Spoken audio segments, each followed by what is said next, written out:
Okay, here we go one more time. We're looking at bonds issued at a discount now. And what that means is the bonds are set at 12%, but the market rate is at 13% now. So to make the bond more attractive, they're going to sell this bond for less than $100,000. So it's going to sell at a discount, and let me show you what that looks like with the next entry. So remember when we did it at face amount, we got cash of $100,000 and a bond payable of $100,000.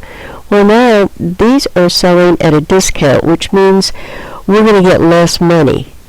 Because for this to work, why would anybody want to buy one of our bonds at 12% when they could get a bond on the other market for 13%?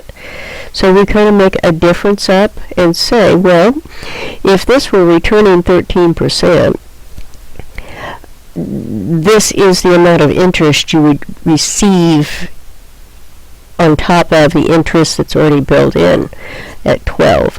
So we'll just deduct that amount, and you only have to give us $96,406 in cash. We'll put a discount on it so that we can show this as our interest expense, and everybody will be happy. So you keep your bond payable at $100,000.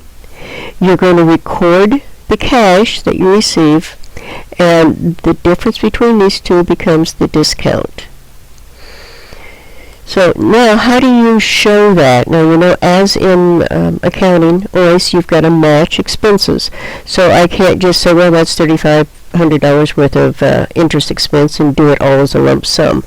I've got to allot it out per period. So you can either use a straight line method like we do with depreciation, or you can use an effective interest rate. We're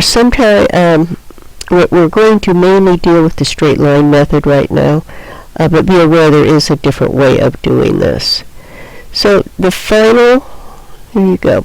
We make an interest payment, or we make an interest payment of $6,000. And because that's what's written in the contract. But at this time, we're going to record an expense, an interest expense of $6,359.40. And you say, well, how can that be? Those are much. Well, we're doing what they call amortizing the discount, or we're spreading it out over the life of the bond. So what they did was they took this $33,594 and divided it by 10, or 1/10, whichever way you want to look at that. There are going to be 10 interest payments, and we're going to allocate the expense of the discount across those 10 periods. So that came up to $359.40. So that goes on for 5 years, and then when you get ready to write the bond out or to pay the bond off, you're just going to pay the $100,000 that's due and take it out of your bonds payable. Now let's look, our next one we're going to look at a premium, which is the opposite of this, so hang in there.